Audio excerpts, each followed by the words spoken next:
Chal, we're through to the third round of the FA Trophy, 1-0 win over Biggleswade today, but from the look on your face, you doesn't look very happy with the performance today.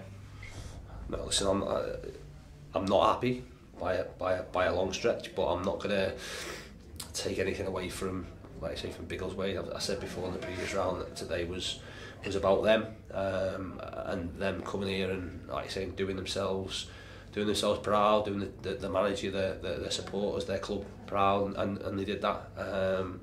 And we were lucky to win the game, very, very lucky to win the game.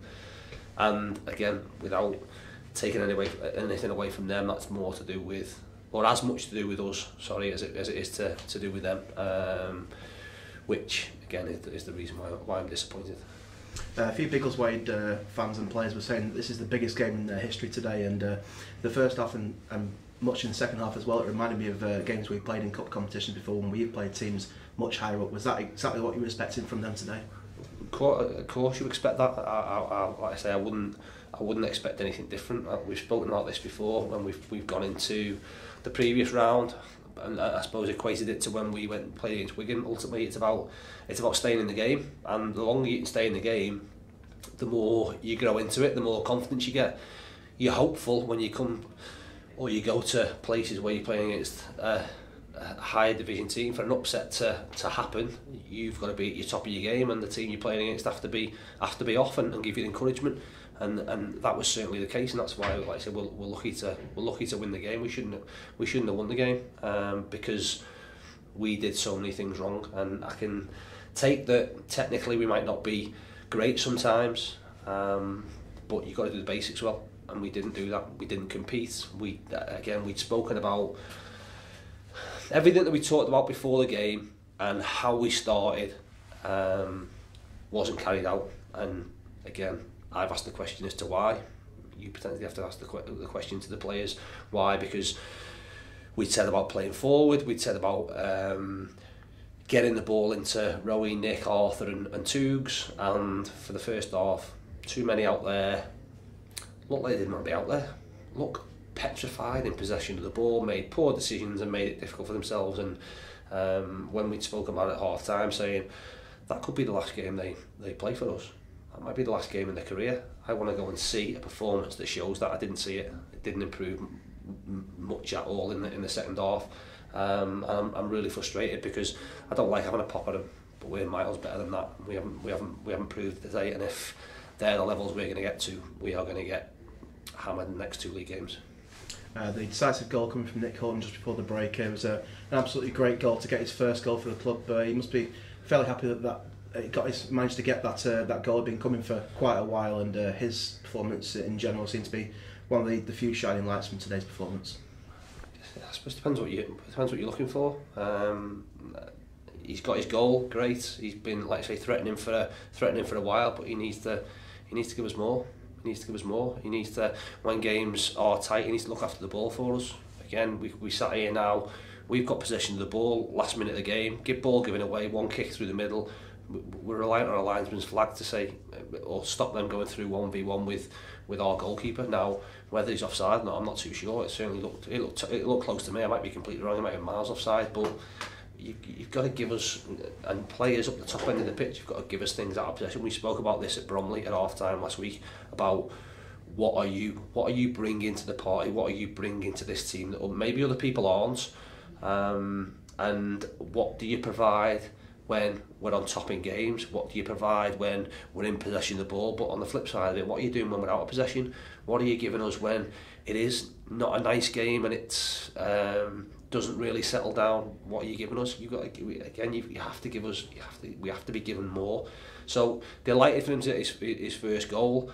It's still a work in progress. Again, just in terms of performances, I don't think there are any shining lights out there for me. I'm really disappointed with the performance we've produced, but I don't want to take anything away from Biggleswade, like I say, because they're a bit of credit and deserve to get at least something from the game. As you mentioned, the next 2 games are massive. Wrexham at home and then Solihull away, 3rd and 4th in the National League. Just today's performance, on the back of today's performance, how do you try and motivate the players after what has been a very poor performance? I shouldn't need to motivate the players.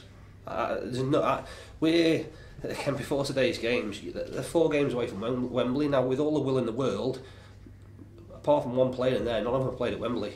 This is the best opportunity they're going to get, and yet they've gone and produced that type of performance, or that performance in terms of endeavour. If I've got to motivate them to be successful, it should answer a lot of questions about them as individuals. And what they can't do is look back in 5 or 10 years' time when their career's over and ask why. The answer's straight in front of them. Look in the mirror, the answer's straight in front of them.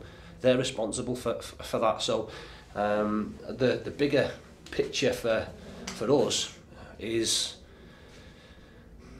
whether we need to get bodies in, and on top of that, we've been asking that question, and we've been trying to do it. How many, based on that performance? Because, like I say, we produce anywhere near that level, we'll lose these next 2 league games, and they're probably going to be pivotal as to where we finish come the end of the season. And again, I wouldn't be doing my job if I allowed that to happen. So people need to have, like I say, a strong hard look at what they're doing. I certainly do. Look at myself every single day. What can I do? Can I do more? Sometimes, like I say, if the answers aren't there, then we need to go and get them from elsewhere. We're having players chucked out left, right and centre, and I didn't see that performance coming. There's lads there that have got that opportunity, that are knocking on my door asking why they're not in the first team, not starting. Well, there's your answer. You question the attitude and the mindsets from the players, and obviously with the squad being down to its bare bones at the moment, can we expect any new faces for either the Wrexham or the Solihull games? Yes, I'd expect more than one new face, but again, at the moment we're spinning plates a little bit. We obviously have to see how Lewis is after 90 minutes today, and that will depend on whether we bring somebody else as a midfielder in. We have to wait and see what happens with Arthur. His loan's up now at Shrewsbury, so that will dictate as to whether we get another body in. Again, I think once we get the answer to those questions, hopefully it'll trigger a sort of chain reaction, and there'll be more bodies in. But again, I'd be disappointed if we haven't got bodies in for the Wrexham game. Added to the ones we've obviously hopefully got coming back, will make us a lot stronger, and put us into, like I say, 2 important games in a good way. Looking to, we just got to produce better. Like I say, in terms of, I shouldn't need to motivate players. I've done everything and warned them in there around how we start the game, and we're on the front foot and we play forward.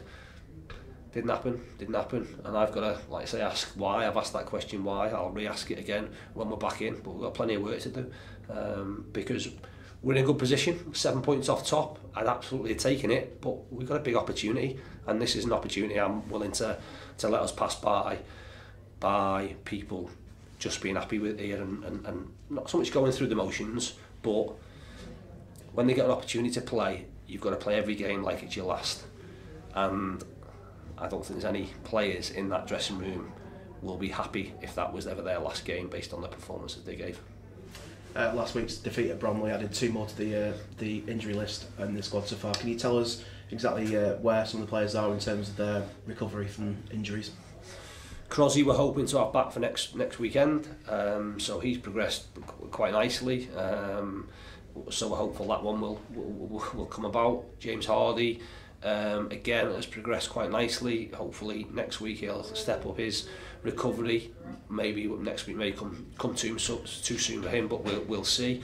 Mason obviously had his operation. He sees a consultant next week and is back into Norwich, where again probably with him, fingers crossed, best case scenario looking the end of February, for him to come back into the group. Berkey again is a soft tissue injury. He was fully weight bearing probably after a couple of days. It was the 3G pitch that was I suppose the deciding factor with him last week that's caused the issue. I would hope that, or envisage that, he would be back in training at some point this week, and fingers crossed is available for the weekend to give us an extra body. So we have got people coming back, but also as well there are some unanswered questions that once they're resolved we'll make it clear as to where we potentially need to get bodies in. Okay, thanks, John. Cheers.